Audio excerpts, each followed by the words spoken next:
ഇസ്ലാം ഉണ്ടാകുന്നതിന്റെ മുമ്പ്, അതായത് മുഹമ്മദ് നബി പ്രവാചകത്വം ലഭിക്കുന്നതിന്റെ മുമ്പും അള്ളാഹ് എന്ന പേര് അറബിയിൽ ഉണ്ടായിരുന്നു. അതുകൊണ്ടാണല്ലോ മുഹമ്മദ് നബിയുടെ ബാപ്പയുടെ പേര് പോലും അബ്ദുള്ള എന്നാണ്, അള്ളാന്റെ അടിമ എന്നാണ്. അദ്ദേഹം ജനിച്ച അറബിയിലെ ഒരു സമൂഹത്തിന്റെ പേരാണ് ഖുറൈശികൾ എന്ന്. ഖുറൈശികൾ എന്ന് പറയുന്ന അറബികളുടെ ദേവാലയമായിരുന്ന അന്നത്തെ മക്കയില്, അതായത് ഇന്നത്തെ ആ കാബയില് 360ഓളം വിഗ്രഹങ്ങൾ ഉണ്ടായിരുന്നു. ഒരു ദൈവമല്ല, രണ്ട് ദൈവം, 360 വിഗ്രഹങ്ങൾ. അതിലേറ്റവും പ്രധാനപ്പെട്ട ചില വിഗ്രഹത്തിന്റെ ദൈവത്തിന്റെ പേരൊക്കെ ഖുർആനിൽ പോലും പറഞ്ഞിട്ടുണ്ട്. അല്ലാത്ത, അൽ ഉനാസ, അൽ മസ്സ, ഇങ്ങനെ കുറെ ദൈവങ്ങൾ ഉണ്ടായിരുന്നു. ഈ ദൈവങ്ങളിൽ ഏറ്റവും ചീഫായ അല്ലാത്ത എന്ന ഒരു ദേവത ഉണ്ടായിരുന്നു. ആളുടെ മക്കളാ ബാക്കിയുള്ളതെല്ലാം എന്നൊക്കെ ചരിത്രങ്ങളിൽ പഠിച്ചാൽ കാണാൻ പറ്റും നിങ്ങൾക്ക്. ഈ അല്ലാത്ത എന്ന അറബിയിൽ എഴുതുന്ന അലിഫ് ലാം, ലാം ദീർഘമിട്ടിട്ട് പിന്നെ തായാണ് അവസാനം വരുന്നത്. ഇന്ന് അള്ളാഹ് എന്ന് എഴുതുന്നത് അത് തന്നെ, അലിഫ് ലാം ലാം പിന്നെ ഹായാണ് അവസാനം. ആക്ച്വലി അതിന്റെ മേളിൽ 2 കുത്തുണ്ട്, തായാണ്. അല്ലാത്ത ശ്രദ്ധിച്ച് കേൾക്കണം നിങ്ങള്. ഈ മുഹമ്മദ് നബി യഹൂദരെയും ക്രിസ്ത്യാനികളെയും കുറിച്ച് പഠിച്ച് ഏകദൈവത്തിൽ ഭയങ്കര ഇഷ്ടം വന്നു കഴിഞ്ഞപ്പോ, അദ്ദേഹത്തിന് അതിനോടുള്ള താല്പര്യം മൂത്തു കഴിഞ്ഞപ്പോ, വേറെ ഒരു സമൂഹത്തിലുണ്ടായും പ്രവാചകന്മാരെ അക്സെപ്റ്റ് ചെയ്യാൻ പറ്റില്ല, അറബിയിൽ നിന്ന് തന്നെ വേണമെന്ന ഈഗോയിസം അറബിയിൽ ഉണ്ടായപ്പോ അദ്ദേഹം വന്ന് ഈ കൺക്വയറിംഗ് ചെയ്ത് മദീനയിൽ നിന്ന് തിരിച്ചു വന്ന് ഈ കാബ പിടിച്ചെടുക്കുന്ന കാലത്ത് സകല വിഗ്രഹങ്ങളെയും തച്ചടച്ചിട്ട് വിരല് സ്വർഗത്തിലേക്ക് ചൂണ്ടിപ്പിടിച്ച് അദ്ദേഹം പറഞ്ഞത്രേ, ലാ ഇലാഹ, ഒരൊറ്റ ദൈവവും ഇല്ലടാ, ഇല്ലല്ലാത്ത, അല്ലാതെ എന്ന്. അത് ഹുബാലാണെന്നും അല്ലെങ്കിൽ അതൊരു മൂൺദേവതയാണെന്നും ഒക്കെ പല ചരിത്ര പണ്ഡിതന്മാരും പറഞ്ഞു വെച്ചത് കാണാം. ഒരുപക്ഷെ അതുകൊണ്ടായിരിക്കാം ഈ ക്രസന്റ് മൂണിന് ഇത്ര അധികം സ്ഥാനം മസ്ജിദുകളുടെ മുകളിൽ വന്നത് എന്നും സംശയിക്കേണ്ടിയിരിക്കുന്നു. ചരിത്രത്തിൽ അത് പിന്നീട് ഓട്ടോമൻസിന്റെ കാലത്തിലാണ് ഇത് മസ്ജിദിൽ കയറി പിടിച്ചതെന്ന് നമുക്കറിയാം. എങ്കിലും എന്തുകൊണ്ട് എന്നൊരു ചോദ്യമുണ്ട്. ഇത് കൂടാതെ നമ്മൾ സംശയിക്കേണ്ട വേറൊരു കാര്യം, എന്തുകൊണ്ടാണ് ഹിലാൽ പിറവിയിലേക്ക് കൂടുതൽ, അതായത് ഈ ഹിജ്റ വർഷത്തിലേക്കുള്ള ശ്രദ്ധ അറബികൾ കൂടുതൽ കൊടുത്തത്? ഒരുപക്ഷെ പഴയ നിയമത്തില് നമ്മൾ കാണുന്ന ബാൽ ദൈവമുണ്ടല്ലോ, അതൊരു വിഗ്രഹമായിരുന്നു. ആ ബാൽ ദൈവത്തിന്റെ തന്നെ ഒരു പ്രതിബിംബമാണോ ഇതെന്ന് പോലും സംശയിക്കേണ്ടിയിരിക്കും. അദ്ദേഹത്തിന്റെ വീഡിയോയിൽ അദ്ദേഹം പ്രധാനമായി പറയുന്ന ഒരു കാര്യം, പ്രവാചകന്റെ ഗോത്രമായ ഖുറൈശി ഗോത്രത്തില് അവിടുത്തെ ദേവാലയമായ കഅബാലയത്തില് 360ഓളം വിഗ്രഹങ്ങൾ ഉണ്ടായിരുന്നു. ആ 360 വിഗ്രഹങ്ങളിലെ ഏറ്റവും ചീഫായിട്ടുള്ള വിഗ്രഹമായ അല്ലാത്ത എന്ന് പറയുന്ന ആ വിഗ്രഹമാണ് പരിശുദ്ധ ഖുർആനിൽ പറയുന്ന അള്ളാഹു. രണ്ടാമത് അദ്ദേഹം പറയുന്നു, ഈ വിഗ്രഹങ്ങളെ കുറിച്ച് പരിശുദ്ധ ഖുർആനിലും പറയുന്നുണ്ട്. അദ്ദേഹം പറയുന്നത് ആ ഒരു പേര് അല്ലാത്ത, അൽ ഉനാസ, അൽ മസ്സ. അതിലേറ്റവും പ്രധാനപ്പെട്ട ചില വിഗ്രഹത്തിന്റെ ദൈവത്തിന്റെ പേരൊക്കെ ഖുർആനിൽ പോലും പറഞ്ഞിട്ടുണ്ട്. അല്ലാത്ത, അൽ ഉനാസ, അൽ മസ്സ, ഇങ്ങനെ കുറെ ദൈവങ്ങൾ ഉണ്ടായി. അദ്ദേഹം ഈ കളവ് പറയുന്നതുകൊണ്ടാണെന്ന് തോന്നുന്നു അദ്ദേഹത്തിന്റെ വാക്കുകളിൽ ധാരാളം പിഴവുകൾ സംഭവിക്കുകയാണ്. യഥാർത്ഥത്തിൽ പരിശുദ്ധ ഖുർആനിൽ കാണുന്നത് അഫ്രായിത്തുമുൽ ലാത്ത വൽ ഉസ്സ വ മനാത്ത സാലിസത്തുൽ ഉഖ്റ. അവർ ലാത്തയെ കുറിച്ചും ഉനാസയെ കുറിച്ചിട്ടല്ല, ഉസ്സയെ കുറിച്ചും അവർ ചിന്തിക്കുന്നില്ലേ, മൂന്നാമനായുള്ള മനാത്തയെ കുറിച്ചും മസ്സയെ കുറിച്ചിട്ടല്ല. പരിശുദ്ധ ഖുർആനിൽ പറയപ്പെട്ട ഈ വിഗ്രഹങ്ങളിൽപ്പെട്ട ഈ ലാത്ത തന്നെയാണ് യഥാർത്ഥത്തിൽ അള്ളാഹു. അതിന് അദ്ദേഹത്തിന്റെ ലോജിക്ക് എന്ന് പറയുന്നത്, ലാത്ത എന്ന് എഴുതുന്നത് അലിഫ് ലാം ലാം തായാണ്. ആ തായ്ക്ക് പകരം ഹാ ചേർക്കുമ്പോൾ അള്ളാഹു എന്ന് വരുന്നു. അതുകൊണ്ട് അദ്ദേഹം പറയുന്നത് അല്ലാത്തയും അള്ളാഹുവും ഒന്നു തന്നെയാണ്. എന്നാൽ ഇദ്ദേഹം തന്നെ പറയുന്നു അല്ലാത്തയെ കുറിച്ചിട്ട് എന്തുണ്ട്, പരിശുദ്ധ ഖുർആനിൽ തന്നെ ആയത്തുണ്ട്. അപ്പോൾ നമുക്ക് അതിൽ നിന്ന് തന്നെ അദ്ദേഹത്തിന്റെ വൈരുദ്ധ്യം വളരെ പ്രകടമാവുകയാണ്. ഒന്ന്, 100-ലധികം പ്രാവശ്യം അള്ളാഹു എന്ന് പറയുന്ന പദം പരിശുദ്ധ ഖുർആനിൽ നിറഞ്ഞു നിൽക്കുമ്പോൾ അതിലെവിടെയും തായില്ല, ഇദ്ദേഹം പറയുന്ന രീതിയിലില്ല. അല്ലാത്ത എന്ന് പറഞ്ഞ സ്ഥലത്ത് വളരെ കൃത്യമായിട്ട് വന്നിട്ടുമുണ്ട്. ഇദ്ദേഹം ചിലപ്പോൾ ചിന്തിക്കുന്നത് പ്രവാചകൻ സല്ലല്ലാഹു അലൈഹി വസല്ലമ ജനങ്ങളുടെ മുമ്പിൽ ഒരു സ്ലൈറ്റുമായിട്ട് ചെന്ന് അവരുടെ മുമ്പിൽ വെച്ചിട്ട് ഈ താ കാണിക്കുകയും പിന്നെ അവിടുന്ന് മാറിക്കഴിയുമ്പോൾ ആ താഴെ മുകളിലത്തെ 2 കുത്തുകൾ മായ്ച്ചു കളയുകയും ചെയ്യുന്നു എന്നായിരിക്കും. അത്ര ബാലിശമാണ് അദ്ദേഹത്തിന്റെ വാദഗതികൾ. പരിശുദ്ധ ഖുർആൻ ആവർത്തിച്ചു പറയുന്ന ഒരു കാര്യമുണ്ട്. ഈ ലോകത്തിലേക്ക് അല്ലാഹു സുബ്ഹാനഹു വ തആല അയച്ച മുഴുവൻ പ്രവാചകന്മാരും പഠിപ്പിച്ച അടിസ്ഥാനപരമായ കാര്യം എന്ന് പറയുന്നത് ലാ ഇലാഹ ഇല്ലല്ലാഹ്, അള്ളാഹുവിനെ അല്ലാതെ മറ്റാരെയും ആരാധ്യരായി കാണരുത് എന്നുള്ള അടിസ്ഥാന കാര്യമാണ്. ആ കാര്യമല്ല റസൂലുള്ള പറഞ്ഞത് എന്ന് വരെ കളവ് പറയുകയാണ്. എന്ന് മാത്രമല്ല അദ്ദേഹം പറയുന്നത്, പ്രവാചകൻ തിരിച്ച് മദീനയിൽ നിന്നും വിജയശ്രീലാളിതനായി മക്കയിൽ പ്രവേശിച്ച സമയത്ത് പ്രവാചകൻ ആകാശത്തേക്ക് കൈ ഉയർത്തിയിട്ട് പറഞ്ഞു, ലാ ഇലാഹ ഇല്ല ലാത്ത, ഇല്ലല്ലാ എന്നല്ല പറഞ്ഞത്, ഇല്ലാ ലാത്ത എന്ന് പറഞ്ഞു. ഇദ്ദേഹത്തിന് ഇത് എവിടെ നിന്നാണ്, ഏത് ചരിത്രത്തിൽ നിന്നാണ്, ഏത് പുസ്തകത്തിൽ നിന്നാണ് ഇദ്ദേഹത്തിന് കിട്ടിയത്? യാതൊരു തെളിവുമില്ലാതെ അദ്ദേഹം അങ്ങോട്ട് പറയുന്നു. അത് കേട്ടിട്ട് പാവങ്ങളായിട്ടുള്ള കുറച്ച് ആളുകൾ, അദ്ദേഹം ഒരു ധ്യാനഗുരു അല്ലേ, സാധാരണ ആളുകളൊക്കെ ധ്യാനത്തിന് പോകുന്നത് അവരുടെ സ്വഭാവത്തിൽ ധാരാളം ഗുണങ്ങൾ ഉണ്ടാവാനാണ്. കളവ് പറയാതിരിക്കുക, വിട്ടുവീഴ്ച ചെയ്യുക, സഹനം ഉണ്ടാകുക. അപ്പോൾ സ്വാഭാവികമായിട്ടും ധ്യാനഗുരു എങ്ങനെയായിരിക്കും? അവരെക്കാൾ മികച്ചു നിൽക്കണമല്ലോ. എന്നാൽ ഇവിടെ ഈ ധ്യാനഗുരു ഒരു മനുഷ്യനും പറയാത്ത കളവ്, അതേപോലെ തന്നെ യുക്തിക്ക് വിരുദ്ധമായത്, പ്രമാണങ്ങൾക്ക് വിരുദ്ധമായത്, യാതൊരു അടിസ്ഥാനവുമില്ലാത്ത കാര്യങ്ങൾ ലജ്ജയില്ലാതെ പറയുകയും അദ്ദേഹത്തെ വിശ്വസിക്കുന്ന ആളുകളെ വഞ്ചിച്ചുകൊണ്ട് അവരെയും കൊണ്ട് അത് പ്രചരിപ്പിച്ചുകൊണ്ടിരിക്കുകയും ചെയ്യുന്നു. അദ്ദേഹത്തിനെ സംബന്ധിച്ചിടത്തോളം ഒന്നെങ്കിൽ ലാത്തയായാൽ മതി, അതല്ലെങ്കിൽ പിന്നെ ഹുബലായാൽ മതി, അതല്ലെങ്കിൽ പിന്നെ ദേവനായാൽ മതി. ഇനി ഇതൊന്നും അല്ലെങ്കിൽ ബൈബിളിലെ ഒരു വില്ലൻ കഥാപാത്രമായിട്ടുള്ള ഒരു അന്യദൈവമായിട്ടുള്ള ബാലായിരിക്കും. ഏതായാലും ഇദ്ദേഹത്തിനെ സംബന്ധിച്ചിടത്തോളം ഇദ്ദേഹം അള്ളാഹു എന്ന് കേട്ടിട്ടേ ഇല്ല. പ്രവാചകൻ സല്ലല്ലാഹു അലൈഹി വസല്ലമയിലൂടെ അവതീർണമായ പരിശുദ്ധ ഖുർആൻ അറബി ഭാഷയിലാണ്.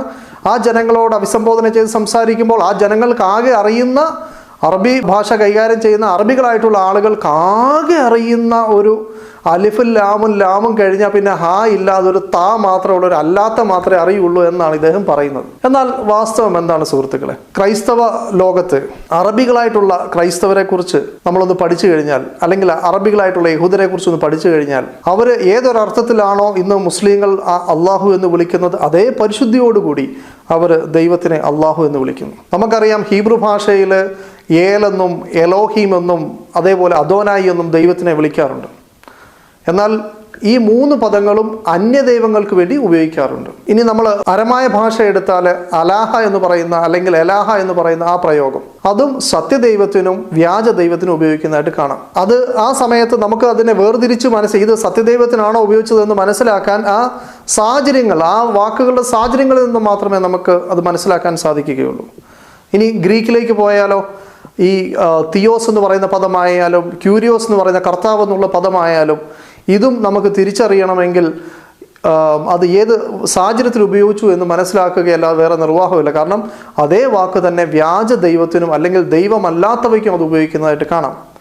ഇംഗ്ലീഷിലുള്ള ഗോഡ് ആയാലും ശരി, അതേപോലെ മലയാളത്തിലുള്ള ദൈവമായാലും ശരി, ദൈവമൊന്നും യഥാർത്ഥ സത്യദൈവമൊന്നും അന്യദൈവമൊന്നും നമ്മൾ വിളിക്കാനും ദൈവം എന്ന പദം ഉപയോഗിക്കാറുണ്ട്. എന്നാൽ അറബി ഭാഷയുടെ പ്രത്യേകത, അറബി ഭാഷയിൽ സത്യദൈവത്തിന് മാത്രമായ ഒരു പദമുണ്ട്. ആ പദമാണ് അള്ളാഹു എന്നത്. നിങ്ങളിൽ പലർക്കും തോന്നുന്നുണ്ടാവും ഇത് മുസ്ലിങ്ങളുടെ ഒരു ദൈവമാണ്, അല്ലെങ്കിൽ പ്രവാചകൻ സല്ലല്ലാഹു അലൈഹി വസല്ലം ആദ്യമായിട്ട് ലോകത്ത് വന്നിട്ട് ഒരു അള്ളാഹുവിനെ പരിചയപ്പെടുത്തുകയാണ്. ഒരു പക്ഷേ അല്ലെങ്കിൽ അറബികളായിട്ടുള്ള ആളുകൾക്ക് അറിയുന്ന ഏതെങ്കിലും ഒരു വിഗ്രഹമായിരിക്കാം ഇത്, യഹൂദർക്കോ ക്രൈസ്തവർക്കോ ഒന്നും പരിചയമില്ലാത്ത ഒരു ദൈവമാണ് എന്നൊക്കെ സാധാരണക്കാരായിട്ടുള്ള ആളുകൾ ചിന്തിക്കുന്നുണ്ടാവും. സുഹൃത്തുക്കളെ മനസ്സിലാക്കണം, ഞാൻ കഴിഞ്ഞ ദിവസം എൻ്റെ ഒരു സുഹൃത്ത് ഈജിപ്തിൽ പോയ സമയത്ത് അദ്ദേഹത്തിൻ്റെ അടുക്കൽ ഞാൻ പറഞ്ഞു, നിങ്ങൾ പോകുമ്പോൾ അവിടുത്തെ ക്രൈസ്തവരുടെ ബുക്ക് സ്റ്റാളിൽ പോയിട്ട് അവരുപയോഗിക്കുന്ന ഒരു ബൈബിൾ, അതിനകത്ത് അറബിയും വേണം ഇംഗ്ലീഷും വേണം. അങ്ങനെ ഞാൻ ഒരു ബൈബിള് അദ്ദേഹം എനിക്ക് കൊണ്ടുതന്നു.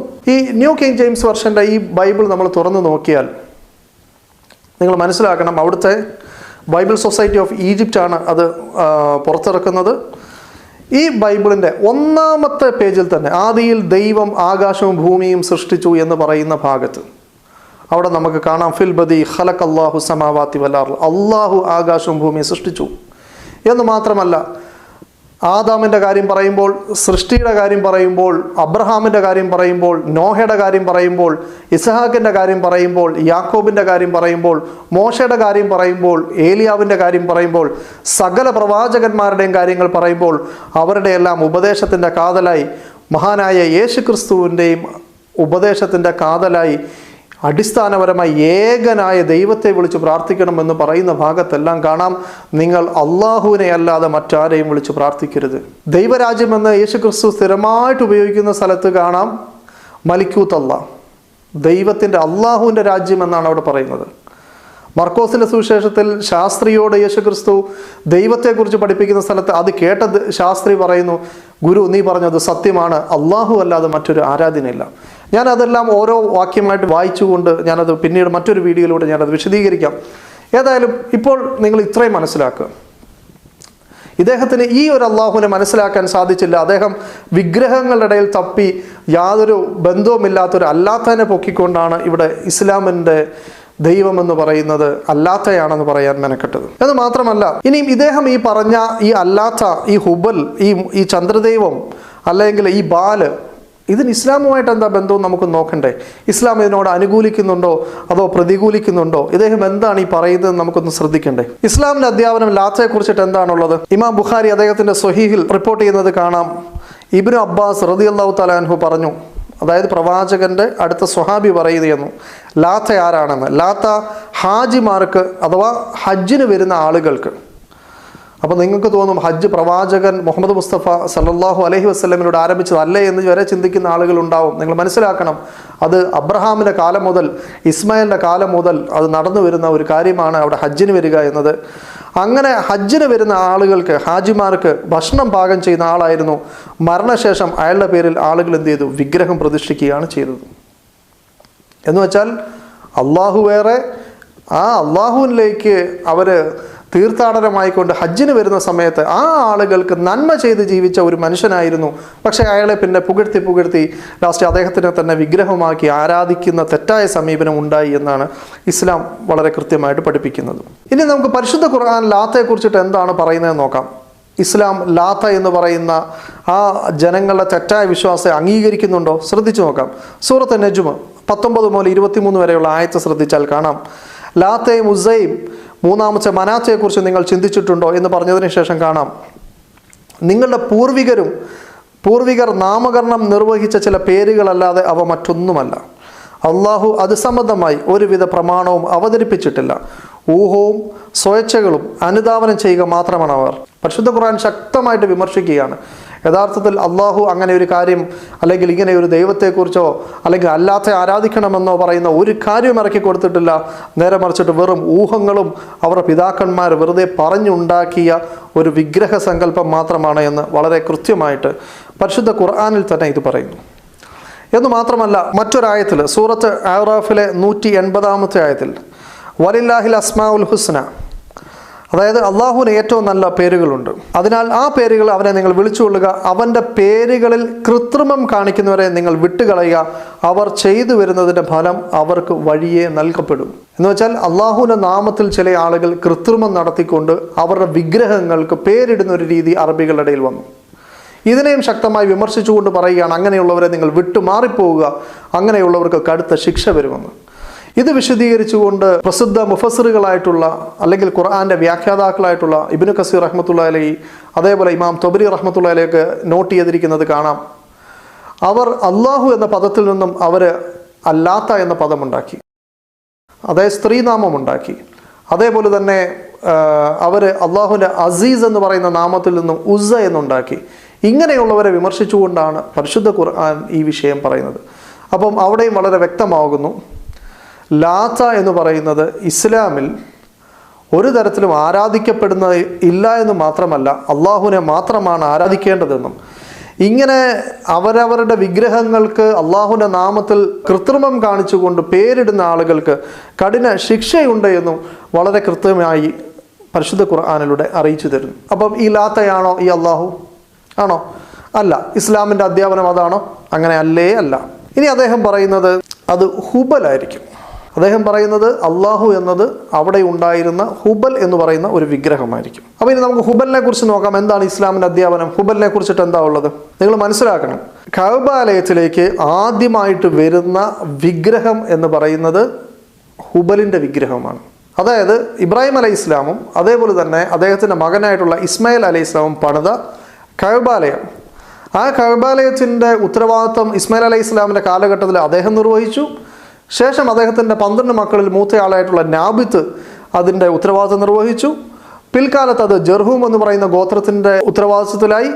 അതിനുശേഷം കുറേ നൂറ്റാണ്ടുകൾക്ക് ശേഷം കുസ ഗോത്രം എന്ന് പറയുന്ന ഒരു വിഭാഗം ആളുകൾ അതിൻ്റെ ഭരണം ഏറ്റെടുക്കുന്ന സമയത്ത് അവരുടെ ഇടയിൽ ജീവിച്ചിരുന്ന അംർ ഇബ്നു ലുഹൈ എന്ന് പറയുന്ന ഒരു വ്യക്തിയാണ്.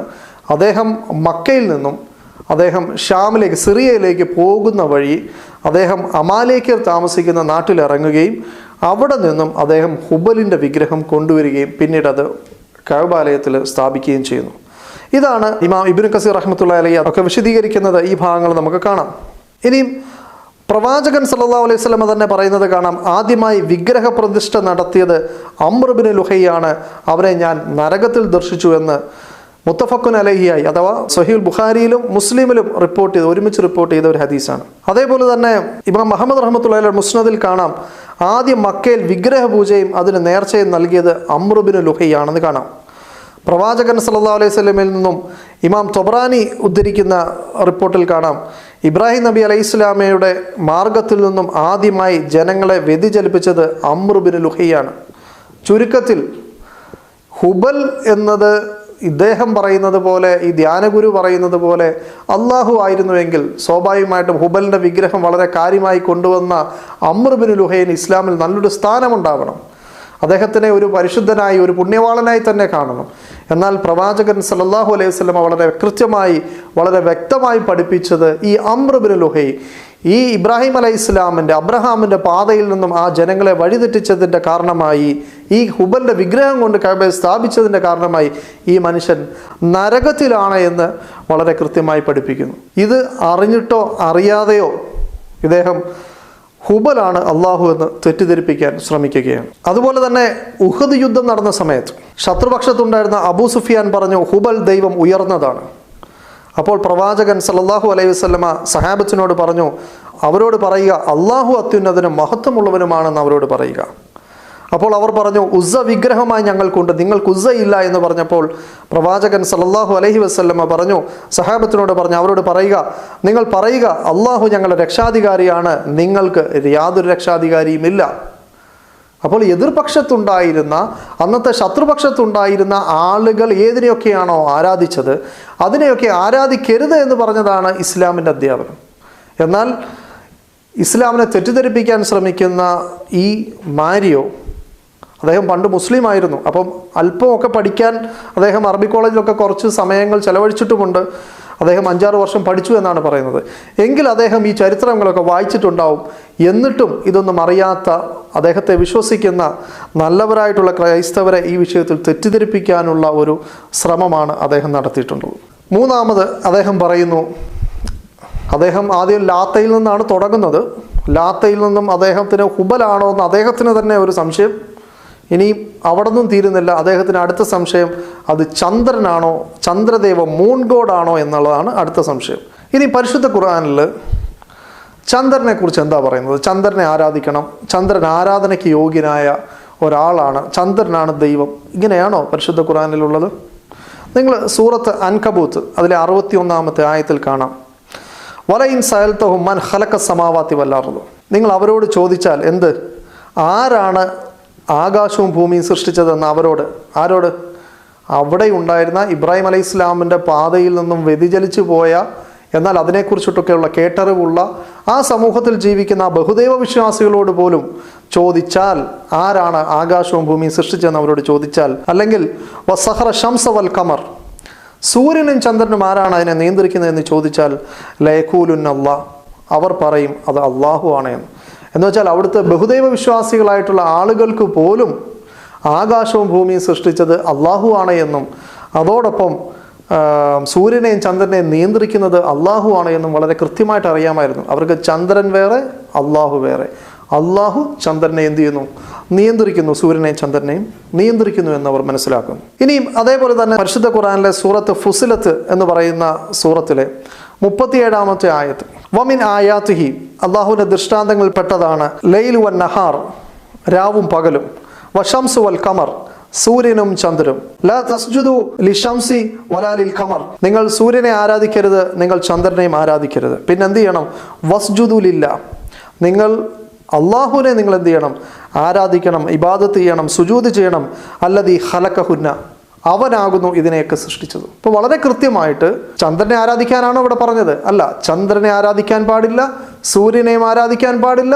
നിങ്ങൾ പക്ഷെ ആരെ ആരാധിക്കണം? സൂര്യനെയും ചന്ദ്രനെയും സൃഷ്ടിച്ച അള്ളാഹുവിനെ നിങ്ങൾ ആരാധിക്കണം. ഇത് പഠിപ്പിക്കുന്ന പരിശുദ്ധ ഖുർആൻ ചന്ദ്രനെ ആരാധിക്കാനാണോ പറഞ്ഞത്? അപ്പോൾ ഇസ്ലാം എന്താണോ പഠിപ്പിക്കുന്നത് എന്ന് ഇവരാണോ ഇപ്പോൾ തീരുമാനിച്ചുകൊണ്ടിരിക്കുന്നത്? വളരെ കൃത്യമായിട്ട് നിഷേധിച്ച കാര്യങ്ങളെ, അല്ലെങ്കിൽ ആ ജനങ്ങളുടെ അവിടുത്തെ തെറ്റായ സങ്കല്പങ്ങളെ വിമർശിച്ചുകൊണ്ട് ചെയ്യാൻ പാടില്ല എന്ന് പറഞ്ഞ കാര്യങ്ങളെ, അതായിരുന്നു പ്രവാചകന്റെ അധ്യാപനമെന്നും പരിശുദ്ധ ഖുർആന്റെ അധ്യാപനമെന്നും വരുത്തി തീർക്കുന്നത് അതൊക്കെ ശരിക്കും ഈ ആരോപണത്തിനൊക്കെ ഒരു കുമളയുടെ ആയുസല്ലേ ഉള്ളൂ. ഇനി അദ്ദേഹത്തിന് ഒരു സംശയം, ചന്ദ്രനെ ഇവർ ആരാധിക്കുന്നത് കൊണ്ടല്ലേ, ചന്ദ്രനാണ് ഇവർ ദൈവം എന്നതുകൊണ്ടല്ലേ ഇവർ ലൂണാർ കലണ്ടർ നോക്കുന്നത് എന്നാണ് അദ്ദേഹത്തിൻ്റെ ഒരു സംശയം. അദ്ദേഹം വായിക്കുന്ന അദ്ദേഹത്തിൻ്റെ ബൈബിളിനകത്ത് പ്രഭാഷകൻ എന്ന് പറയുന്ന പുസ്തകത്തിൻ്റെ 43 അധ്യായത്തിൻ്റെ 7-ാം വാക്യത്തിൽ 6-7 വാക്യം ശ്രദ്ധിച്ചാൽ കാണാം, യഥാസമയം സ്വധർമ്മം അനുഷ്ഠിക്കാൻ ചന്ദ്രനെയും അവിടുന്ന് സൃഷ്ടിച്ചു. ആര് സൃഷ്ടിച്ചു? ദൈവം സൃഷ്ടിച്ചു. കാലം നിർണയിക്കാനും ശാശ്വതമായ അടയാളമായിരിക്കാനും തന്നെ ഉത്സവ ദിനങ്ങൾ ചന്ദ്രനെ നോക്കി നിർണയിക്കുന്നു. പൂർണ്ണതയിൽ എത്തിയിട്ട് ക്ഷയിക്കുന്ന വെളിച്ചമാണത്. അത്ഭുതകരമായി വളരുന്ന ചന്ദ്രകലയെ അടിസ്ഥാനമാക്കി മാസങ്ങൾക്ക് പേര് നൽകുന്നു. വളരെ കൃത്യമായിട്ട് ചന്ദ്രൻ്റെ രീതിയും ചന്ദ്രനെ അടിസ്ഥാനമാക്കി ആളുകൾ എന്ത് ചെയ്യുന്നു, ഡേറ്റ് തീരുമാനിക്കുന്നതിനെ കുറിച്ചും പറയുന്നു. സങ്കീർത്തന പുസ്തകത്തിൻ്റെ 104-ാമത്തെ അധ്യായത്തിൽ കാണാം, ഋതുക്കൾ നിർണയിക്കാൻ അവിടുന്ന് ചന്ദ്രനെ നിർമ്മിച്ചു, സൂര്യനെ അതിൻ്റെ അസ്തമയം അറിയാം, അവിടുന്ന് ഇരുട്ട് വരുത്തുന്നു. അപ്പോൾ സീസണൊക്കെ തീരുമാനിക്കാൻ, ഋതുക്കൾ നിർണയിക്കാൻ അവിടുന്ന് എന്ത് ചെയ്തു? ചന്ദ്രനെ നിയമിച്ചു. അപ്പോൾ ജനങ്ങൾക്ക് ആ കാലങ്ങളും മാസങ്ങളും ചന്ദ്രൻ്റെ അടിസ്ഥാനത്തിൽ നോക്കി അത് മനസ്സിലാക്കാൻ സാധിക്കുമെന്ന് ബൈബിൾ തന്നെ പറയുമ്പോൾ ആ രീതി സ്വീകരിച്ച ആളുകളെ ചന്ദ്രനെ ആരാധിക്കുന്നവരായിട്ട് ചിത്രീകരിക്കുന്നതിൻ്റെ യുക്തി എനിക്ക് മനസ്സിലാകുന്നില്ല. പിന്നീട് അദ്ദേഹം ചോദിച്ച ഒരു കാര്യം, മുസ്ലിങ്ങളുടെ ഫ്ലാഗിലും അതേപോലെ ചില പള്ളികളിലുമൊക്കെ ചന്ദ്രക്കല കാണാറുണ്ടല്ലോ, അത് ചന്ദ്രനെ ആരാധിക്കുന്നതിൻ്റെ ഭാഗമല്ലേ? ഈ സുഹൃത്ത് മനസ്സിലാക്കണം, ഇദ്ദേഹത്തിനറിയാം, ഇദ്ദേഹത്തിന് വളരെ കൃത്യമായിട്ട് കാര്യങ്ങൾ അറിയും. ഇദ്ദേഹത്തിൻ്റെ വീഡിയോ എടുത്ത് ഫോർവേഡ് ചെയ്യുന്ന ആളുകൾ മനസ്സിലാക്കണം, പ്രവാചകൻ സല്ലല്ലാഹു അലൈഹി വസല്ലം അഥവാ മുഹമ്മദ് മുസ്തഫ സല്ലല്ലാഹു അലൈഹി വസല്ലമ ജീവിച്ചിരുന്ന കാലത്ത് പ്രവാചകന്റെ നേതൃത്വത്തിൽ മുസ്ലിം സമൂഹം പോകുന്ന സമയത്ത് എവിടെയും ചന്ദ്രകല ഒരു അടയാളമായി ഉപയോഗിച്ചിരുന്നില്ല. അതിനുശേഷം പ്രധാനപ്പെട്ട 4 ഖലീഫമാരുടെ കാലഘട്ടത്തിലും ചന്ദ്രകല മുസ്ലിങ്ങളുടെ അടയാളമായിരുന്നില്ല. അതിനുശേഷം ഉമയ്യ ഭരണകൂടത്തിൻ്റെ കാലഘട്ടത്തിൽ അവരുടെ കാലത്തും ചന്ദ്രകല ഉപയോഗിച്ചിരുന്നേയില്ല. പിന്നീട് പേർഷ്യക്കാരുടെ കയ്യിൽ നിന്നോ ഈജിപ്തുകാരുടെ കയ്യിൽ നിന്നോ ഓരോ ആളുകളും ഓരോരോ കൊടി ഉപയോഗിക്കുന്നത് പോലെ മുസ്ലിം കമ്മ്യൂണിറ്റിയെ തിരിച്ചറിയാൻ വേണ്ടി ആ കാലത്തിലെ ഭരണകൂടത്തിൻ്റെ ആളുകൾ, ഭരണം നടത്തിയിരുന്ന ആളുകൾ ഉപയോഗിച്ച ഒരു ചിഹ്നം മാത്രമാണ്. നമുക്കറിയുന്നത് പോലെ ക്രൈസ്തവ ലോകം ആദ്യം മത്സ്യത്തെ ഉപയോഗിച്ചിരുന്നു, കുറച്ച് നാൾ കഴിഞ്ഞപ്പോൾ അവർ കുരിശിനെ ഉപയോഗിച്ചു എന്ന് പറയുന്നത് പോലെ ക്രൈസ്തവർക്ക് പിന്നെ കുരിശ് വന്നതിന് പിന്നെയും ചരിത്രങ്ങളുണ്ട്. ഇസ്ലാമിനെ സംബന്ധിച്ചിടത്തോളം ഇസ്ലാമിൽ ചന്ദ്രനുമായിട്ട് ബന്ധപ്പെട്ട യാതൊരു കാര്യങ്ങളും ആരാധനയുമായിട്ടോ ബഹുമാനം കൊടുക്കുന്ന രീതിയിലോ ഒരു കാര്യം പോലും ഇല്ല എന്ന് വളരെ അസന്നിഗ്ധമായി നമുക്ക് പറയാൻ സാധിക്കും. ഏറ്റവും അവസാനം അദ്ദേഹം പറയുന്നത് ഒരു പക്ഷേ ബാലായിരിക്കും. ബൈബിളിനകത്ത് യഹോവയ്ക്ക് എതിരായിക്കൊണ്ട് നിൽക്കുന്ന ഒരു വ്യാജ ദൈവത്തെ, അല്ലെങ്കിൽ ജനങ്ങൾ ബാലിനെ ആരാധിച്ചുകൊണ്ട് ദൈവത്തെ പ്രകോപിപ്പിച്ചിരുന്നു. ഇസ്രായേലിയരെ സംബന്ധിച്ചിടത്തോളം ചില സമയത്ത് അവർ യഹോവനെ ആരാധിക്കും, ബാലിനെ ആരാധിക്കും. 2 രാജാക്കന്മാരുടെ പുസ്തകത്തിലൊക്കെ അത് കാണാം. ഏലിയാവിൻ്റെ കാലത്ത് ഈ സംഭവം നടക്കുന്നത് കാണാം. അതൊരു വളരെ രസകരമായ ഒരു സംഭവമാണ്. അതായത് ഒരു കൂട്ടം ആളുകൾ യഹോവനെ ബാലിനെ ആരാധിക്കുന്ന ആളുകൾ, ഇവിടെ ഏലിയാവ് വരുന്നു, അവരോട് കാര്യങ്ങൾ പറയുന്നു. 450ഓളം പ്രവാചകർ, എന്നിട്ട് ഒരു മത്സരം നടക്കുകയാണ്. 450ഓളം പ്രവാചകന്മാർ ബാലിൻ്റെ നിന്നുകൊണ്ട് അവരൊരു യാഗം നടത്തി. ആ യാഗത്തെ തീ ഇറങ്ങി ദഹിപ്പിക്കാൻ അവർ ബാലിനോട് ആവശ്യപ്പെടുന്നു. ഇവിടെ ഏലിയാവ് ദൈവത്തോട് ആവശ്യപ്പെടുന്നു.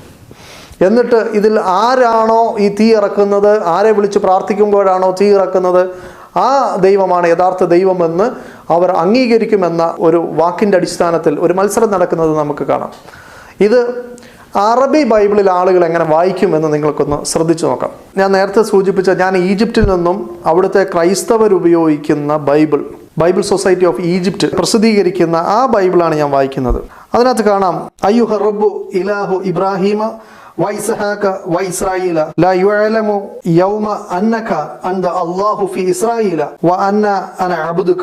Lord God of Abraham, Isaac and Israel, let it be known this day that you are God എന്ന് പറയുന്ന സ്ഥലത്ത് കാണാം, അന്നക അൻത അല്ലാഹു, ഇന്ന് അറിയട്ടെ എല്ലാവരും ഇസ്രായേലിലെ ദൈവം അല്ലാഹു ആണെന്ന് അറിയട്ടെ എന്ന് പറഞ്ഞിട്ടാണ് ഇവിടെ ഏലിയാവ് പ്രാർത്ഥിക്കുന്നത്.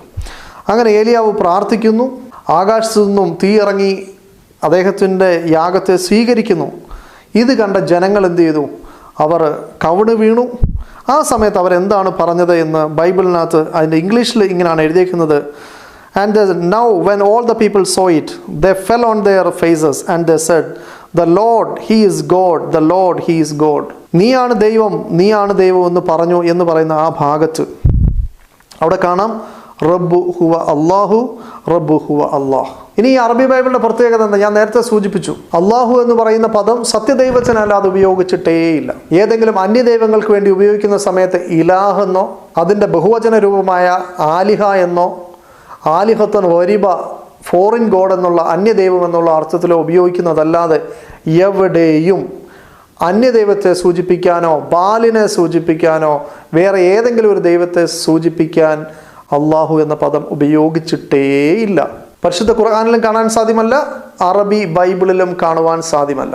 അപ്പോൾ നിങ്ങൾ മനസ്സിലാക്കണം, പ്രവാചകൻ സല്ലല്ലാഹു അലൈഹി വസല്ലമ ആ നാട്ടിൽ ചെന്ന് അവിടെയുള്ള യഹൂദ ക്രൈസ്തവരുടെ മുമ്പിൽ അള്ളാഹു അവതരിപ്പിച്ചതാണ്, അള്ളാഹു ആണ് ആകാശഭൂമികളെ സൃഷ്ടിച്ചത്, അള്ളാഹു ആണ് ആദമിനെ സൃഷ്ടിച്ചത്, അള്ളാഹു ആണ് നോഹയ്ക്ക് വേണ്ട കാര്യങ്ങൾ ചെയ്തത്, അള്ളാഹു ആണ് ഇബ്രാഹിം അലൈഹി ഇസ്ലാമിനെ സഹായിച്ചത്, അള്ളാഹു ആണ് മോശയ്ക്ക് തൗറാത്ത് അവതരിപ്പിച്ചത്, അള്ളാഹു ആണ് ദാവീദിന് സബൂർ അവതരിപ്പിച്ചത്, അള്ളാഹു ആണ് ഈസാ നബിക്ക് ഇഞ്ചീൽ അവതരിപ്പിച്ചത് എന്ന് പറഞ്ഞാൽ അവിടെയുള്ള ആളുകൾക്ക് അതെ, കാരണം അവർക്ക് പ്രവാചകൻ മുഹമ്മദ് മുസ്തഫ സല്ലല്ലാഹു അലൈഹി വസല്ലമ പരിശുദ്ധ ഖുർആനുമായി അവിടെ വരുന്നതിന് മുമ്പേ അവർ ആരാധിച്ചുകൊണ്ടിരിക്കുന്നത് ഏകനായ അള്ളാഹുവിനെയാണ്. അവർ അള്ളാഹു എന്ന് മാത്രമാണ് വിളിക്കുക, ആ അള്ളാഹുവിനെയാണ് അവർ ആരാധിച്ചുകൊണ്ടിരിക്കുന്നത്. ഇവിടെ അവർക്ക് അള്ളാഹു എന്ന് കേൾക്കുമ്പോൾ വേറെ ഒരു ദൈവത്തെയും അവർക്ക് കാണാൻ അവർ വേറെ ചിന്തിക്കുന്ന യാതൊരു പ്രശ്നമില്ല അവിടെ. കാരണം അവർ വേറെ ഒരാളെയും ഈ സത്യദൈവത്തിനെ അല്ലാതെ വേറെ ആരെയും അവർ അള്ളാഹു എന്ന് വിളിക്കുകയില്ല. ഇതൊന്നും അറിയാത്ത ക്രൈസ്തവരാണ് ചോദിക്കുന്നത്, നിങ്ങളുടെ പ്രവാചകൻ വരുന്നതിന് മുമ്പ് അള്ളാഹു എവിടെയായിരുന്നു? അള്ളാഹുവിൻ്റെ പ്രീ എക്സിസ്റ്റൻസ് എവിടെയാണ് അള്ളാഹുവിനെ കുറിച്ച് പറഞ്ഞിരിക്കുന്നത്? നിങ്ങൾ വേറെ എങ്ങും തപ്പിപ്പോകണ്ട. നിങ്ങളുടെ കയ്യിലുള്ള അറബികളായിട്ടുള്ള സിറിയൻ ക്രിസ്ത്യൻസിൻ്റെ അടുക്കൽ നിങ്ങൾ ചോദിച്ചാൽ അവിടെയുള്ള ആളുകൾ നിങ്ങൾക്ക് വിശദമായിട്ട് അള്ളാഹുവിനെ കുറിച്ച് പറഞ്ഞു തരും. ഇന്ന് 19-ാം നൂറ്റാണ്ടിൻ്റെ അവസാന കാലത്ത് കുറച്ച് വെസ്റ്റേൺ പ്രൊട്ടസ്റ്റന്റ് ക്രിസ്ത്യൻസ് അവർ ഉന്നയിക്കുന്ന ഒരു ആരോപണം മാത്രമാണ്. അതിന് ധാരാളം അറബ് ക്രിസ്ത്യൻസ് ശക്തമായ മറുപടി എഴുതിയ ലിറ്ററേച്ചറുകൾ ഞങ്ങളുടെ കയ്യിലുണ്ട്. അത് അടുത്ത ദിവസം അടുത്ത വീഡിയോയിലൂടെ അത് വിശദീകരിക്കുന്നതായിരിക്കും. ഇവിടെ അദ്ദേഹത്തിൻ്റെ സംസാരത്തിൽ ഉണ്ടാകുന്ന മറ്റൊരു തെറ്റിദ്ധാരണ, അദ്ദേഹം കഅബാലയത്തിൻ്റെ ചരിത്രം പറയാതെ അദ്ദേഹം പറഞ്ഞു തുടങ്ങുന്നത് പ്രവാചകന്റെ ഖുറൈശി ഗോത്രത്തിലൊരു ദേവാലയം, അവിടെ കുറേ വിഗ്രഹം. കഥ അവിടെ മുതലല്ല. കഥ നിങ്ങൾ മനസ്സിലാക്കണം. ആ നാട് ഇബ്രാഹിം അലൈഹി ഇസ്ലാമിൻ്റെ നാടാണ്. ഇബ്രാഹിം അലൈഹി ഇസ്ലാം അദ്ദേഹത്തിൻ്റെ ഭാര്യയായ ഹാജറ ബീവിയെയും ഇസ്മായിലിനെയും കൊണ്ട് ആക്കിയ നാടാണ്. ആ നാട്ടിലാണ് സംസം ഉറവയുള്ളത്. അതേപോലെ തന്നെ അവിടെ ഇബ്രാഹിം അലൈഹി ഇസ്ലാം പലതവണ ഇസ്മായിലിനെ സന്ദർശിച്ചതായി ഇസ്ലാമിക അറേബ്യൻ ചരിത്രത്തിലുമുണ്ട്. അതേപോലെ തന്നെ യഹൂദന്മാരുടെ ചരിത്രത്തിനും അവർ വിശദമായിട്ട് അതിനെക്കുറിച്ച് പറയുന്നുണ്ട്. അങ്ങനെ ഇബ്രാഹിം അലൈഹി ഇസ്ലാമും ഇസ്മായിൽ അലൈഹി ഇസ്ലാമൂടെ പണിത ദേവാലയമാണ് കഅബാലയം. എന്നാൽ പിൽക്കാലത്ത് വളരെ നൂറ്റാണ്ടുകൾക്ക് ശേഷം അവിടേക്ക് ഈ അംർ ഇബ്നു ലുഹയിലൂടെ ഹുബൽ എന്ന് പറയുന്ന വിഗ്രഹം വരുന്നു. പിന്നെ മറ്റ് ഇതര വിഗ്രഹങ്ങളും ആ നാട്ടിലേക്ക് കടന്നു വരുന്നു. ഏതുപോലെ നമുക്കറിയാം, മോശ പ്രവാചകനിലൂടെ മൂസ അലൈഹി ഇസ്ലാമിലൂടെ തൗറാത്ത് നൽകി, വ്യക്തമായ നിയമങ്ങൾ നൽകി, ഞാനല്ലാതെ അന്യ ദൈവങ്ങൾ ഉണ്ടാകരുതേ എന്ന് സത്യദൈവം അവർക്ക് അറിയിച്ചു കൊടുത്തു. എന്നാൽ ആ സമൂഹം എന്തിലേക്ക് പോയി? നമുക്കറിയാം, നൂഹ് അലൈഹി ഇസ്ലാമിൻ്റെ മക്കളായ ബൈബിൾ പ്രകാരം ഷേം, ഹാം, യാഫേത്തിലെ ഹാമിൻ്റെ മകനായ കനാൻ, അദ്ദേഹത്തിൻ്റെ വംശപരമ്പരയായ കനാനിയർ, അവർ വ്യതിചലിച്ച് വിശ്വാസപരമായ മൂല്യങ്ങൾ മുറുകെ പിടിക്കാതിരിക്കുകയും അവരുടെ തെറ്റായ ഊഹങ്ങളും സങ്കല്പങ്ങളും ദൈവത്തിന് വകവെച്ചുകൊണ്ട് അവരുടെ ഏൽ എന്ന് അവർ വിളിച്ചിരുന്ന ആ ദൈവത്തിനെ, സത്യദൈവത്തിനെ അവർ ഏൽ എന്നാണ് വിളിച്ചിരുന്നത്. ആ ഏലിന് അവർ ഭാര്യയുണ്ട് എന്ന് പറഞ്ഞു, അശേറ ഭാര്യയാണെന്ന് പറഞ്ഞു. ദാഗോൻ എന്ന് പറയുന്ന മകനുണ്ടെന്ന് പറഞ്ഞു, ദാഗോന് മകനുണ്ടെന്ന് പറഞ്ഞു, അതാണ് ബാലെന്ന് പറഞ്ഞു. അതേപോലെ തന്നെ വേറെ മക്കളുണ്ട് എന്ന് പറഞ്ഞു. ധാരാളം വിഗ്രഹങ്ങൾ അവരെ വെച്ചു. അവർ സൂര്യനെയും ചന്ദ്രനെയും ഗ്രഹങ്ങളെയും ഒക്കെ അവർ ആരാധിച്ചു. അവർ തമൂസിനെ ആരാധിച്ചു, പലതിനെ ആരാധിച്ചു. ആ നാടുകളിലേക്ക് ഇസ്രായേൽ ജനം പോയ സമയത്ത് അവരോട് പറഞ്ഞു, നിങ്ങൾ അവരുമായിട്ട് മിങ്കിൾ ചെയ്യരുത്, കൂടിക്കലരരുത്. നിങ്ങൾ അവരെ കീഴടക്കിയാൽ അവരുടെ പുരുഷന്മാരെ ആരെയും നിങ്ങൾ എന്ത് ചെയ്യരുത്, ജീവനോടെ വെച്ചേക്കരുത്. കാരണം അങ്ങനെ വെച്ച് കഴിഞ്ഞാൽ അവരുടെ മ്ലേച്ഛമായിട്ടുള്ള ആരാധനാ രീതികൾ നിങ്ങളിലേക്ക് കടന്ന് നിങ്ങളും ദൈവത്തിൻ്റെ മുമ്പിൽ അനിഷ്ടകരമായ കാര്യങ്ങൾ ചെയ്യുന്നതിന് കാരണമാകും. ബൈബിളിലുടനീളം കാണാം, അതിൻ്റെ പേരിൽ നടക്കുന്ന കൂട്ടക്കുരുതികൾ ധാരാളം കാണാം. നിയമാവർത്തനം അധ്യായം 20. നിന്റെ ദൈവമായ കർത്താവ് അതിനെ നിന്റെ കയ്യിൽ ഏൽപ്പിക്കുമ്പോൾ അവിടെയുള്ള പുരുഷന്മാരെ എല്ലാം വാളിനിരയാക്കണം. എന്നാൽ സ്ത്രീകളെയും കുട്ടികളെയും കന്നുകാലികളെയും നഗരത്തിലുള്ള മറ്റെല്ലാ സാധനങ്ങളോടുമൊപ്പം കൊള്ളവസ്തുക്കളായി എടുത്തുകൊള്ളുക. നിന്റെ ദൈവമായ കർത്താവ് നിനക്ക് തരുന്ന ശത്രുക്കളുടെ വസ്തുവകളെല്ലാം അനുഭവിച്ചുകൊള്ളുക. എന്നാൽ നിന്റെ ദൈവമായ കർത്താവ് നിനക്ക് അവകാശമായി തരുന്ന ഈ ജനതകളുടെ പട്ടണങ്ങളിൽ ഒന്നിനെയും ജീവിക്കാൻ അനുവദിക്കരുത്. നിന്റെ ദൈവമായ കർത്താവ് കൽപ്പിച്ചിട്ടുള്ളതുപോലെ ഹിത്യർ, അമോര്യർ, കാനാന്യർ, പെരീസ്യർ, ഹിവ്യർ, ജബൂസ്യർ എന്നിവരെ നിശേഷം നശിപ്പിക്കണം. അവർ തങ്ങളുടെ ദേവന്മാരുടെ മുമ്പിൽ ചെയ്യുന്ന മ്ലേച്ഛതകൾ നിങ്ങളെ പഠിപ്പിക്കാതിരിക്കാനും അങ്ങനെ നിങ്ങളുടെ ദൈവമായ കർത്താവിനെതിരായി നിങ്ങൾ പാപം ചെയ്യാതിരിക്കാനുമാണ് ഇപ്രകാരം നിർദ്ദേശിച്ചിട്ടുള്ളത്. എന്നാൽ ഈ ഇസ്രായേൽ ജനം തന്നെ കുറച്ചു കാലം മുന്നോട്ട് പോകുമ്പോൾ അവരുടെ ദേവാലയത്തിൽ, നിങ്ങൾ രാജാക്കന്മാരുടെ പുസ്തകമൊക്കെ വായിച്ചാൽ നിങ്ങൾക്ക് മനസ്സിലാവും, 2 രാജാക്കന്മാരുടെ പുസ്തകം 23 അധ്യായമൊക്കെ വായിച്ചാൽ മനസ്സിലാവും. അവിടെ ആ ദേവാലയത്തിനകത്ത്, ഏത് ദേവാലയം? ദൈവത്തിന് വേണ്ടി പണി കഴിപ്പിച്ച ആ ദേവാലയത്തിൽ തന്നെ അവിടെ തമൂസിനെ ആരാധിച്ചിരുന്നു. അതേപോലെ തന്നെ അവിടെ അശേരയെ ആരാധിച്ചിരുന്നു. അതേപോലെ തന്നെ അവർ മോലോക്ക് എന്ന് പറയുന്ന ഒരു ദൈവത്തിനു വേണ്ടി അവർ മക്കളെ ബലി കഴിപ്പിച്ചിരുന്നു. സൂര്യനെയും ചന്ദ്രനെയും ഗ്രഹങ്ങളെയും ആകാശത്തിലെ സർവ്വ സൈന്യങ്ങൾക്കും വേണ്ടി അവർ രൂപം കാട്ടിയിരുന്നു. അവർ സിദോനിയരുടെ മ്ലേച്ഛ വിഗ്രഹമായ അസ്തോരോത്തിനെ ആരാധിച്ചിരുന്നു. മൊവാബിയറുടെ കെമോഷിനെ ആ നാട്ടിൽ ആരാധിച്ചിരുന്നു. അമോനിയറുടെ മിൽക്കോയെ ആരാധിച്ചിരുന്നു. അങ്ങനെ മോശയിൽ നിന്നും, മോശ പ്രവാചകരിൽ നിന്നും കൃത്യമായി ഏകദൈവത്വം പഠിച്ച ആ ഇസ്രായേൽ സമൂഹം തന്നെ പിൽക്കാലത്ത് ആദർശം അവർ മുറുകെ പിടിക്കാത്തതിൻ്റെ പേരിൽ അവർ ധാരാളം തെറ്റുകളിലേക്കും ധാരാളം വിഗ്രഹാരാധനയിലേക്കും അവർ കടന്നുപോയി. അവർ ഏലിന് ഭാര്യയും വെച്ചു, മക്കളെയും വെച്ചു, കൊച്ചുമക്കളെയും വെച്ചു. അവർ സൂര്യനെയും ആരാധിച്ചു, ചന്ദ്രനെയും ആരാധിച്ചു. അവർ ദേവാലയത്തിലേക്ക് അവരുടെ പിൻഭാഗം തിരിച്ച് അവർ സൂര്യനെ കിഴക്കോട്ട് തിരിഞ്ഞ് ആരാധിച്ചു. ഇങ്ങനെയൊക്കെ ചെയ്തതിൻ്റെ പേരിൽ ആരെങ്കിലും പറയുമോ ഏല് സത്യദൈവമല്ല എന്ന് പറയുമോ? എന്ന് പറഞ്ഞാൽ ഏലിന് ഭാര്യ ഉണ്ട്, ഏലിന് മക്കളുണ്ട് എന്ന് പറയുമോ? ഇല്ലല്ലോ. നമ്മൾ പറയും ഏലിനെ കുറിച്ചിട്ട് അവർ തെറ്റായ ധാരാളം കാര്യങ്ങൾ മനുഷ്യർ പറഞ്ഞു. അതിനെയെല്ലാം നീക്കി എന്ത് ചെയ്തു? യഥാർത്ഥ പ്രവാചകന്മാരും അതനുസരിച്ച് ഭരണം നടത്തിയവരും ശരിയായ രീതിയിൽ പഠിപ്പിച്ചു. അങ്ങനെയല്ലേ ബൈബിളിൽ നിങ്ങൾ മനസ്സിലാക്കുന്നത്? ഇത് വായിച്ചിട്ട് നാളെ ഒരു ബൈബിളിനെ വിമർശിക്കുന്ന ഒരാൾ വന്നിട്ട് പറയുകയാണ്, ഇവരുടെ ഈ പറയുന്ന എന്ന് പറയുന്ന ദൈവം കനാന്യ ദൈവമാണ്. ആ ഏലിന് ഭാര്യയും മക്കളും കൊച്ചുമക്കളും ഒക്കെയുള്ള ഒരു ദൈവമാണ്. അത് 360 വിഗ്രഹങ്ങളൊന്നാണ്. ആ ഏലിൻ്റെ ദേവാലയമായിരുന്നു ഈ പറഞ്ഞ യെരുശലേം ദേവാലയം, ബൈത്തുൽ മുഖദ്ദിസ് എന്നൊക്കെ പറഞ്ഞാൽ നിങ്ങൾക്ക് എന്താ തോന്നുക? ഇസ്രായേൽ ദൈവമായിട്ട് കണ്ടത് സർവശക്തനായ ഏൽ എന്ന ദൈവത്തെയാണ്. ബാക്കിയുള്ളവർ ദൈവമായിട്ട് കണ്ടത് ഏൽ അല്ല, ഏലിനെ അല്ല, ഏൽ എന്ന ദൈവത്തെ അല്ല. അപ്പൊ പറയും കനാന്യ ദേവനെയും ഏലെന്ന് വിളിക്കാറുണ്ട് കേട്ടോ. ഇതിന്റെ കാരണം എന്താണെന്ന് പറയും, കനാന്യരാരാ? നോഹയുടെ മക്കളുമാണ് രക്ഷപ്പെട്ടത്. നോഹ ഭാര്യ, മക്കളുടെ ഭാര്യ. ഈ 8 പേരാണ് ആകെ ജലപ്രളയത്തിന് രക്ഷപ്പെട്ടത്. ഈ 8 പേർക്ക് അറിയാവുന്ന ഒരു ദൈവമുണ്ട്. ആരാ? ഏൽ എന്നൊരു ദൈവത്തെ 8 പേർക്ക് അറിയത്തുള്ളൂ. ഇതിലെ 2ാമത്തെ മോനാണ് ഷേം, ഹാം, യാഫത്ത്. 2ാമത്തെ മോനാണ് ഹാം. ഹാമിന്റെ മകനാണ് കനാൻ. ഈ കനാനും അറിയാവുന്ന ഒരു ദൈവമുണ്ട് ഏൽ. കനാന്റെ സന്തതി പരമ്പരകളെയാണ് കനാൻ ദേശത്ത് ജീവിച്ചിരുന്ന കനാന്യർ എന്ന് വിളിക്കുന്നത്. അപ്പൊ ഈ കനാന്യരെ സംബന്ധിച്ചിടത്തോളം അവര് തലമുറകൾ കഴിഞ്ഞപ്പോൾ ഈ ഒരു ഏൽ എന്നൊരു സുപ്രീം ഗോഡ് ഉണ്ടെന്നറിയാം. ദൈവത്തിന്റെ സന്നിധിയിൽ എലോഹിമുകൾ, ദൂതന്മാരുണ്ടെന്നും അറിയാം. ഇവർ കഥകൾ ഉണ്ടാക്കി വന്നപ്പോൾ എലോഹിമുകളൊക്കെ ഏലിന്റെ മക്കളാണ്. ഭാര്യ വേണം, മനുഷ്യർക്ക് ഭാര്യ ഉണ്ടായാലേ മക്കളുണ്ടാവുള്ളൂ. അപ്പൊ ഇവരുടെ കോൺസെപ്റ്റിൽ ഏലിനൊരു ഭാര്യയെ ഉണ്ടാക്കി കൊടുത്ത അഷേറ. അപ്പൊ ഏലിന് അഷേറ എന്ന ഭാര്യയിൽ മക്കള് ഉണ്ടായതാണ് ഈ പറയുന്ന എലോഹിമുകൾ എന്ന് പറഞ്ഞുകൊണ്ട് കനാൻ ദേശക്കാരെ കഥകളും ഉപകഥകളും ഒക്കെ ഉണ്ടാക്കി ഒരു വലിയ പുരാണമൊക്കെ ഉണ്ടാക്കി വെച്ചു. ഇതാണ് കനാന്യ ഏൽ. അല്ലാതെ ആ കാലഘട്ടത്തിലാണ് അബ്രഹാമിനെ വിളിച്ചിട്ട് പറയുന്നത് ഞാനാണ് ഏൽ എല്യോൻ, അത്യുന്നതനായ ദൈവം ഞാനാകുന്നു എന്ന് പറഞ്ഞ് അബ്രഹാമിന്റെ അടുക്കൽ ദൈവം വന്ന് എനിക്ക് ഭാര്യയും മക്കളുണ്ടെന്ന് പറഞ്ഞുകൊണ്ടല്ല അബ്രഹാമിന്റെ അടുക്കൽ ദൈവം പ്രത്യക്ഷമായത്. അപ്പം അത്യുന്നതനായ ഏല് അപ്പോഴും ഉണ്ട്. ഏലിനെ കുറിച്ചൊരു കഥയുണ്ടാക്കിയെന്ന് പറഞ്ഞ് ഏലല്ലാതാവുന്നില്ല. ഇപ്പോൾ അള്ളാഹു എന്ന് പറയുന്ന ഏകദൈവമാണെന്ന് മുസ്ലിങ്ങൾ വിശ്വസിക്കുന്നു. നാളെ ഏതെങ്കിലും കുറെ ആളുകൾ വന്നിട്ട് അള്ളാഹുവിനൊരു ഭാര്യ ഉണ്ടെന്ന് പറഞ്ഞിട്ട് കുറെ കഥകൾ ഉണ്ടാക്കിയാൽ അള്ളാഹുവിന് ഭാര്യ ഉണ്ടാവുമോ? ഇല്ല. അള്ളാഹുവിന് മക്കളുണ്ടാവുമോ? ഇല്ല.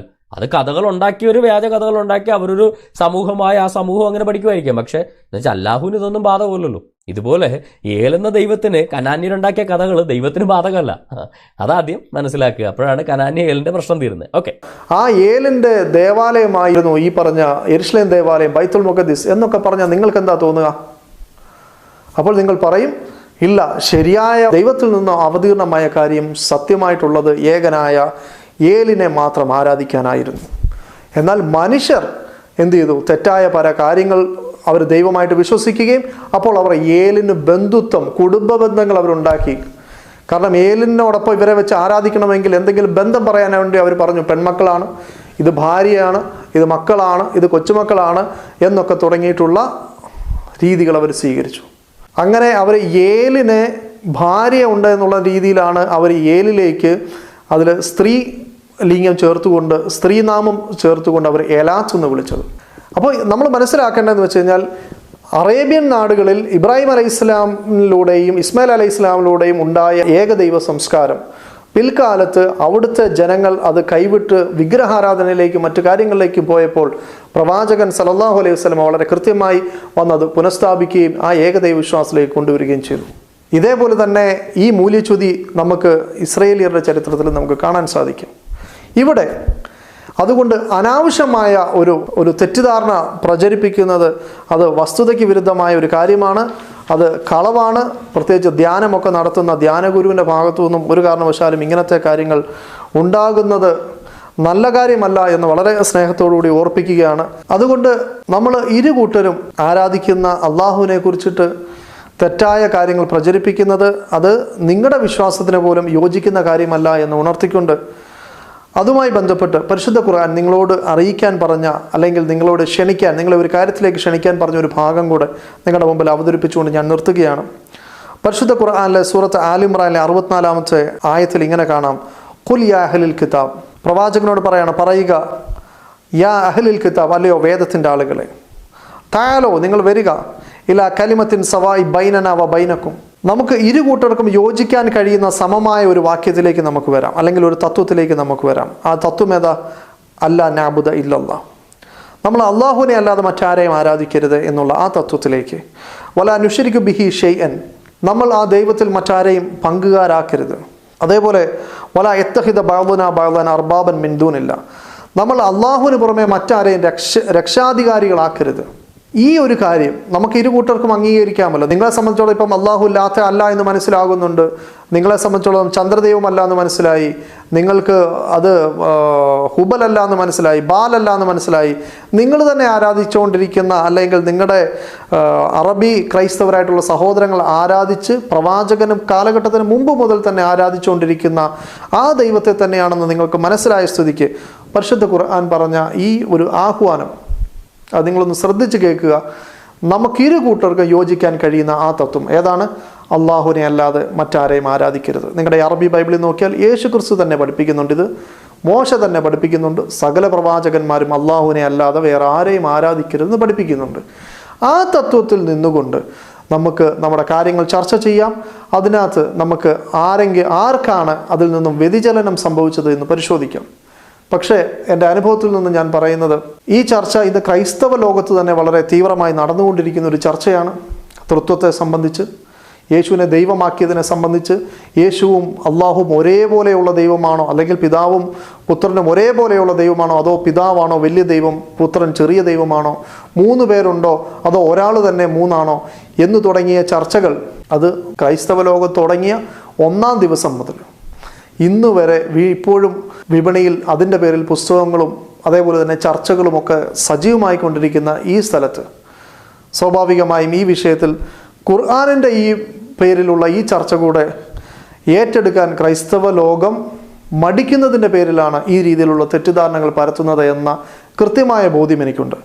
അതുകൊണ്ട് എൻ്റെ ഈ ശബ്ദം ശ്രവിക്കുന്ന നല്ലവരായിട്ടുള്ള, സത്യം അന്വേഷിക്കുന്ന എൻ്റെ സുഹൃത്തുക്കൾ, സത്യത്തെ തേടുന്നവർ, അവർ മനസ്സിലാക്കണം, യഥാർത്ഥത്തിൽ ഈ ആളുകൾ ഈ വിഷയത്തിൽ തെറ്റിദ്ധാരണ പരത്താൻ അവരെ നിർബന്ധിക്കുന്ന ഒരു ഘടകം എന്ന് പറയുന്നത്, നമ്മൾ 3 ദൈവത്തിലാണോ 1 ദൈവത്തിലാണോ വിശ്വസിക്കേണ്ടത്, അബ്രഹാമിൻ്റെ ദൈവം ഏത് എന്ന് തുടങ്ങിയ അടിസ്ഥാനപരമായ കാര്യങ്ങളിൽ ചർച്ച ചെയ്യാൻ മടിക്കുന്നത് കൊണ്ട് അള്ളാഹുവിനെ ആക്ഷേപിക്കുക, പ്രവാചകനെ ആക്ഷേപിക്കുക എന്ന ഒരു രീതി ഒരു കൂട്ടം ആളുകൾ സ്വീകരിച്ചിരിക്കുന്നു. അവരെ സംബന്ധിച്ചിടത്തോളം എത്ര തെളിവ് കൊടുത്താലും അവർ ചിലപ്പോൾ ഇത് തുടരുക തന്നെ ചെയ്യും.